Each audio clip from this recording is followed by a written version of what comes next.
To replace a door handle set screw on this GE refrigerator, you will need a 1/8 inch Allen wrench.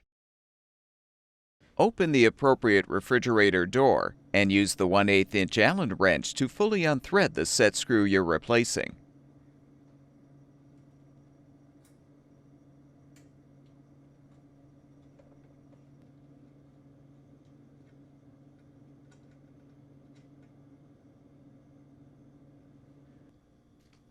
To install the new set screw, fully position the handle on the mounting stud. Then thread and tighten the new set screw.